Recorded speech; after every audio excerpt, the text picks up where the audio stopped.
49 అంటే సంతానం, 49 అంటే సంతోషం. 39 ఆంధ్రప్రదేశ్, తెలంగాణ. నమస్తే రమ్మగారు. నమస్తే జయ. ఏదైనా మంచి కథ ఒకటి చెప్పండి. మరుగుజ్జులు, యక్షుణులు ఇలాంటి కథలు చెప్పలేదు మనం. మరుగుజ్జుల కథలు చాలా ఉన్నాయి చందమామలో. అవునా? ఓకే. ఎప్పుడు చెప్పలా. ఆ మరుగుజ్జు అనడానికి ఒక చిన్న బాధగా ఉంటుంది జయ నాకు. ఏమిటో లే పాపం అని. అందుకని చెప్పబుద్ధి కాదు. ఇది యక్షుణులు, మరుగుజ్జు యక్షుణుల కథ. జ్వార్జే యక్షుణులు. బాగుంది, చిన్న కథ, సరదాగా ఉంది.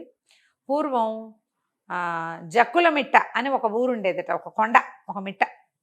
ఆ మిట్ట నిండా యక్షులు ఉంటారు, కాపరాలు ఉంటారని చెప్పుకునేవారు.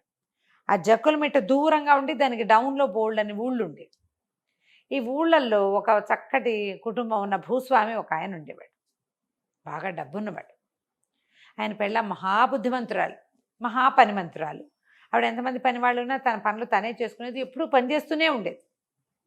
ఆ కాలంలో ఏంది, ఎవరి నూలు వాళ్ళు వడుక్కుని నూలు రాట్నానికి వేసి తిప్పి బట్టలు నేసుకునేవాళ్ళు, లేదా నూలు పడుకొని నేతకాళ్ళకి ఇచ్చి బట్టలు నేయించుకునేవాళ్ళు.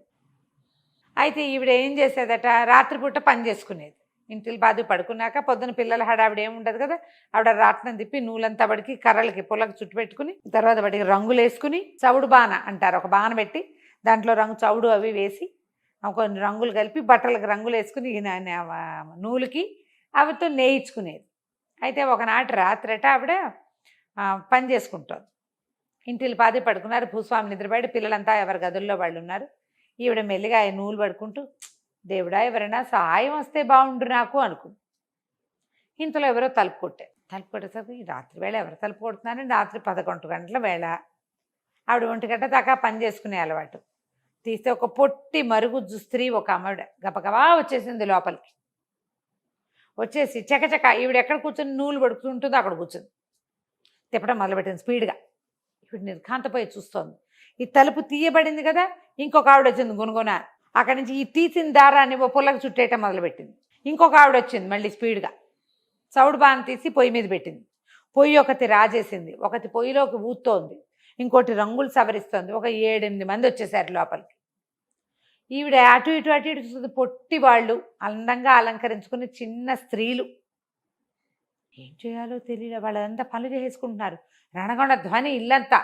ఎవరైనా లేచొస్తే బాగుండంటే ఎవరూ లేవటల్లా ఇంట్లో వాళ్ళు, వీళ్ళ గోలకి. ఆవిడకి అర్థం కాలేదు. ఈ లోపల వచ్చిన వాళ్ళు ఆడవాళ్ళంతా అన్నారు, ఏమమ్మా ఆకలిస్తుంది, ఏమైనా పెట్టవా మాకు అన్నారు. అనగానే సరే ఏం చేసింది, మరి ఏం చేస్తుంది, తన పని అంతా లాక్కుని వాళ్ళు చేసేస్తున్నారు. తను ఒక్క పని చేసేది, 7-8 మంది 7-8 పనులు చేసేస్తున్నారు. సరే పొయ్యి మన చవుడు బాణ పొయ్యి వేరు, అన్నం పొయ్యి వేరు.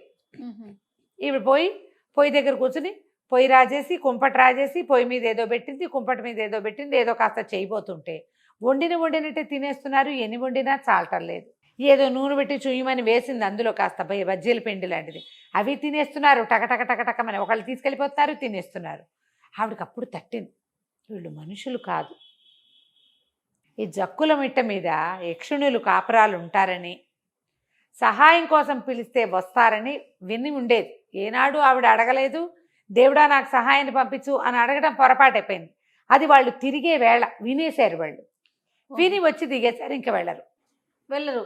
ఇంత గోలగా ఉండి వంటల వాసనలు వస్తున్న ఆ మొగుడు లేవడా, పిల్లలు తలుపులేసి పడుకుని ఎవరు రారు. ఆయన గురకలు పెట్టి నిద్రపోతున్నాడు. ఆయన దగ్గరికి వెళ్ళి లేపే అవకాశం వీళ్ళు ఇవ్వటం, ఆవిడ ఊపిరి ఆడినివ్వటం, వండు అంటున్నారు. అక్కడి నుంచి ఆవిడ గుర్తొచ్చింది, పక్కింట్లో ఒక ముసలి మామ ఉంది, ఆవిడికి యక్షుల కథలన్నీ తెలుసు. సరే పొయ్యి మీద నూనె పెట్టి, అక్కడి నుంచి రెండో పొయ్యి మీద అన్నం కొత్తలాడుతుండగా అది పనిచేస్తున్నాయి కావి. ఈవిడ గబగబా వెళ్ళి ఆ పక్కింట్లో మామని కేకేసుకొచ్చి, మామ మా ఇంట్లోకి ఎవరో వచ్చారు, ఇంతంతే ఉన్నారు ఆడాళ్ళు, వాళ్ళు పని చేసేస్తున్నారు అనేసరికల్లా, ఓసు కూతురా యక్షుల్ని పిలిచావేమిటే నువ్వు అని అడిగింది ఆవిడ. అడిగేసరికల్లా, ఏమో నాకేం తెలుసు, దేవుడా సహాయం చేయడానికి ఎవరినైనా పంపించమన్నాను, అంతా వచ్చేసారు, ఇందాక నుంచి గోలగోలగా ఉంది, ఎన్ని పనులు చేసేస్తున్నారు అనగానే, సరే అయ్యో జక్కుల మిట్ట మీద యక్షుణులు ఉంటారే, వాళ్ళు రాత్రి 11 గంటల వేళ వీధిలో విహారానికి వస్తారు, ఆకాశంలో నీ నేను ఇంటి మించి వెళ్తున్నారు, విని దిగేశారు, ఇక పోరు, మన ఇల్లు విడిచిపెట్టరు వాళ్ళు. ఓ పంచి వాళ్ళని పిలవకూడదు, ప్రమాదం, జక్కుల మిట్ట తగలబడిపోతుందని కేకలు పెట్టు, వాళ్ళంతా తమ ఇల్లు వాకిళ్ళ కోసం వెళ్ళిపోతారు, అంత పరిగెత్తేస్తారు. నువ్వేం చేస్తావంటే వాళ్ళు పని చేస్తున్న ప్రతిదీ బోర్లు ఇచ్చాయి, ఏది ఆ పనిని ఆ పనిగా ఉండనివ్వద్దు అని చెప్పింది ముసలిమామ. చెప్పగానే అమ్మాయి ఏం చేసింది, పొయ్యి మీద ఉన్న అన్నం దింపేసి నూనె కింద మంట యువతలు లాగేసి అయ్యో అయ్యో జక్కుల మిట్ట తగలబడిపోతుందో అని కేకలు పెట్టంగానే వాడాళ్ళంతా ఎక్కడ వాళ్ళు అక్కడ అయిపోయారు. జక్కుల మిట్ట నిండా వాళ్ళ కుటుంబాలు, ఓహో వాళ్ళకి పిల్లాజేలా ఉంటారట మరుగుజ్జు పిల్లలు. దాంతో వీళ్ళు ఎక్కడ వాళ్ళు అక్కడ వదిలేసి ఇల్లు ఇల్లు ఇల్లు వాకిళ్ళు అనుకుంటూ లేచక్కపోయారు, పరిగెత్తంగానే ఈవిడ ఏం చేసింది, వెంటనే రాట్నం వరుకుతున్నారు, రాట్నాన్ని పడుకోబెట్టేసింది, చవుడు బాణని బోర్లిచ్చేసింది, పొయ్యి మీద ఉన్న రాళ్ళు పక్కకు దోసేసింది, లోటాలు వాళ్ళు చేస్తున్న పనులన్నీ కదురు అంటే దాన్ని కర్ర చుడతారు కదా పుల్ల, ఆ కదురుని ఇట్లా నిలబెట్టి చుడతారు, దాన్ని కూడా పక్కకు పడుకోబెట్టేసి ఈ జక్కుల మెట్ట మీదకి పరిగెత్తిన మరుగుజ్జు యక్షుణులు అందరూ పరిగెట్టుకుంటూ వెళ్ళి చూసి అక్కడేం మంటలు లేవని మళ్ళీ వెనక్కి వచ్చేసారు. ఈవిడ ఈ లోపల ఏం చేసింది, గబగబా దుడ్డు తలుపేసి వాకిలి తలుపు కూడా బిగించేసి తలుపు కొట్టారు. తలుపు తలుపు తలుపు తలుపు అంటే తీల నిశ్శబ్దంగా ఉంది. మొగుడు లేవలా ఇంకా, అయినా కూడా ఇప్పటిదాకా లేవలా. అక్కడి నుంచి ఈ మొట్టమొదటి రాట్నం తిప్పడానికి వచ్చి ఓ రాట్నం ఆ తలుపు తీవే అని రాట్నాన్ని పిలుస్తుంది. వాళ్ళు ఏ వస్తువును ముట్టుకుంటే ఆ వస్తువు వాళ్ళు చెప్పిన పని చేస్తుంది. రాట్నం పక్కకు పడిపోయింది కదా, పని ఆగిపోయింది. అది రాలా. ఓ కదురా లేచి రావే తలుపు తీవే అని కదురుని చుట్టిన ఆవిడ పిలుస్తుంది.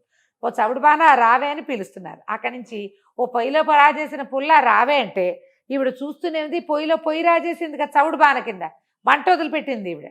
అందులో నుంచి ఒక పుల్ల లేచి బయలుదేరింది తలుపు తీయటానికి. అయ్యో ఈవిడేం చేసింది, ఓ చెంబెడి నీళ్ళు ఎత్తి ఆ చవుడు దాని మీద ఆ పొల్ల మీద పోసింది. పొల్ల రాలి తడారిపోయింది, మంట ఆరిపోగానే పొల్ల పడిపోయింది.